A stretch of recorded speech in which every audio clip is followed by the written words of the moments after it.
Ethan and Sophia, a vibrant young couple from Bristol, England, and their infant son, Leo, found themselves reminiscing about their conservation studies. Their joint thesis had taken them to the sprawling Bandhavgarh National Park in India, a place where their love for nature blossomed amidst the majestic Bengal tigers and the unwavering dedication of the park rangers. Those memories of India, with its wild beauty and the warmth of its people, held a special place in their hearts. Now, with Leo just a few months old, they decided to embark on their first family summer vacation back to Bandhavgarh. Sophia believed in nurturing Leo's connection to nature from an early age, in letting him feel the vastness of the world around him.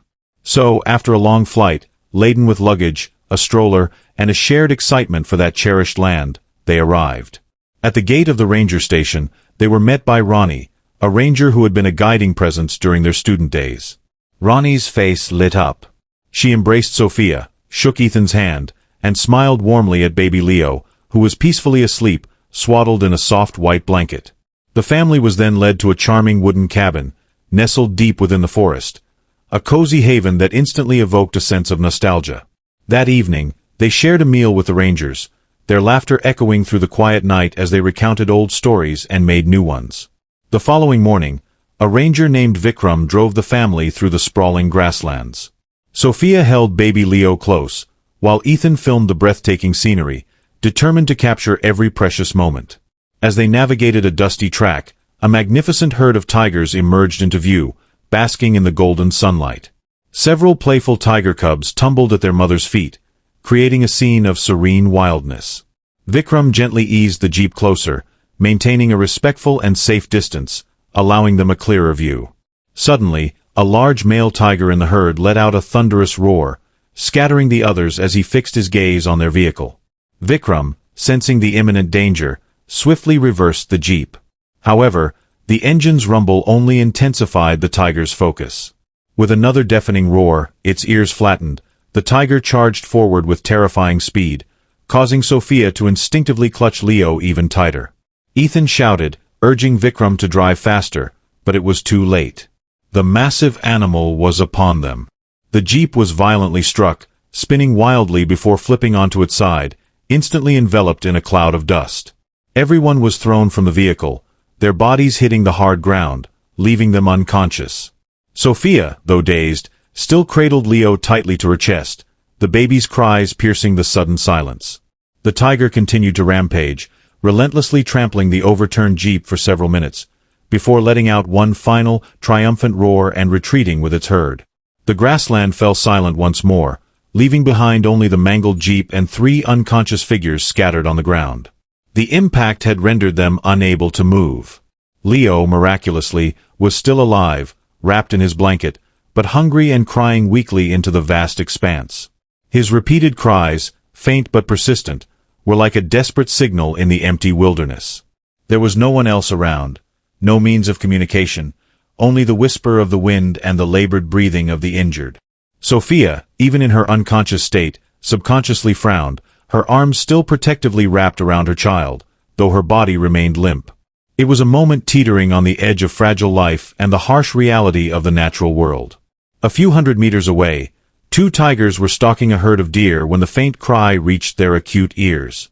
They halted their hunt, turning their heads, and then began to move towards the source of the unusual sound. At first, their movements were slow and deliberate, their ears erect, eyes scanning between the tall grass and the open ground. After a while, they approached the overturned jeep, cautiously circling it before heading directly towards the crying sound. One of the tigers lowered its head, sniffing the crying baby. There was no aggression, no baring of fangs, just a calm, curious gaze, before it settled down serenely beside him. Leo continued to cry weakly, but as he felt the warmth of a living presence beside him, his cries softened, then ceased. The second tiger circled the 3 unconscious bodies, as if standing guard against an unseen threat. There was no predatory behavior, only a strange and quiet vigilance. The first tiger gently licked Leo's tiny hand, then shifted its body to provide shade from the harsh sunlight. Leo let out a few soft whimpers, but his body remained still, nestled against the strange yet oddly comforting creature. Time stretched on, marked only by the gentle rustle of the wind, the quiet breathing of the animals, and the watchful eyes of the predators. While their motives remained a mystery, it was clear they had no intention of harming the humans. Each time a bird fluttered or the grass stirred, one of the tigers would stand, observing carefully. They stayed by Leo's side like two silent guardians in the wilderness, protecting something incredibly fragile. Then, one of the tigers suddenly rose, turned, and sprinted away, leaving its companion to watch over Leo. This tiger, a magnificent male with a distinctive white stripe across his back, dashed across the grasslands, heading straight towards the familiar path where ranger vehicles frequently patrolled. Dust billowed beneath his powerful paws, his striped body seemed to merge with the wind, his eyes fixed on a singular objective. Finally, he encountered a patrol jeep carrying 4 rangers inspecting the northern sector. A ranger shouted, "Look! It's the tiger with the white markings. I remember Vikram saved it." The jeep stopped. The tiger let out a soft roar and turned its head to look into the distance, a silent plea for help. The rangers hesitated for a second, then, understanding dawned upon them. They immediately turned the wheel, following the tiger as it led the way. The tiger ran ahead, occasionally glancing back to ensure the jeep was still following. The journey across the grassland was long, the tire tracks clearly visible in the fading yellow grass. After nearly 5 kilometers, they spotted the overturned jeep and the motionless bodies scattered nearby. The other tiger was still lying calmly beside the newborn baby, its eyes unwavering in their absolute alertness. The rangers quickly rushed over. One of them carefully picked up Leo, checking him over, and breathed a sigh of relief when he confirmed the baby was alive. The others attended to Ethan, Sophia, and Vikram. All were still breathing, though seriously injured.